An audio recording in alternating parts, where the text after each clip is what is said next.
রহমানের আজকে থেকে না, বহু আগে থেকে যোগাযোগ রয়েছে। বিভিন্ন সময় আন্দোলন সংগ্রামে আমরা একে অপরকে সহযোগিতার হাত বাড়িয়েছি। তিনি শুধু যে একটি দলের প্রধান তা নয়, বিগত কোটা আন্দোলন, নিরাপদ সড়ক আন্দোলন থেকে শুরু করে বিভিন্ন সময় ওনার সরব এবং সাহসী ভূমিকা আমরা রাজপথে দেখেছি। বিভিন্ন সময় তিনি রক্তাক্ত হয়েছেন, তাকে হত্যার চেষ্টা করা হয়েছে, কিন্তু কোনো কিছুকে উপেক্ষা না করে তিনি স্বৈরাচার খুনি ফ্যাসিস্ট হাসিনা বিরোধী আন্দোলনে শেষ পর্যন্ত রাজপথে ছিলেন।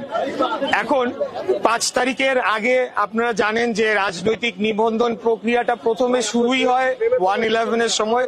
তার পরবর্তীতে আওয়ামী লীগ সরকার ক্ষমতায় আসার পর তাদের নিজস্ব প্রয়োজনে, নিজস্ব ইচ্ছা মাফিক হাস্যকর কিছু দলেরও তারা নিবন্ধন দিয়েছে, যেগুলোকে তারা দামি মানে নির্বাচনী দল হিসেবে তাদের ভুয়া পাতানো নির্বাচনে ব্যবহার করেছে।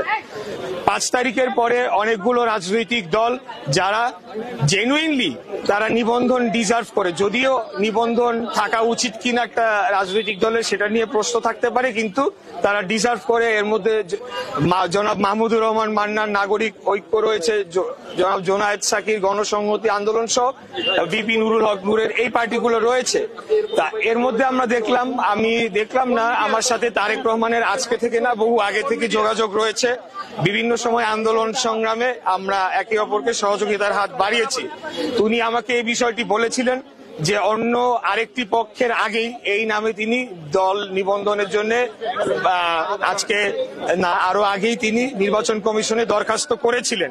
কিন্তু আশ্চর্যজনক ভাবে হলেও সত্য, আজকে নির্বাচন কমিশন তারেক রহমানের মতো এরকম একজন নির্যাতিত, নিপীড়িত, মানে সারা বাংলাদেশের মানুষ যেটা দেখেছে সেরকম একজন রাজনৈতিক নেতা, একজন রাজনৈতিক কর্মীকে সম্পূর্ণ অগ্রাহ্য করে এই নামে এমন এক ব্যক্তিকে দলের নিবন্ধন দেওয়া হয়েছে যার বিরুদ্ধে আন্তর্জাতিক পঞ্জি স্কিম খ্যাত যে স্কিম বলে, সেই স্কিমের মাধ্যমে বাংলাদেশের জনগণের হাজার হাজার কোটি টাকা লোপাট করে নেওয়ার অভিযোগ রয়েছে।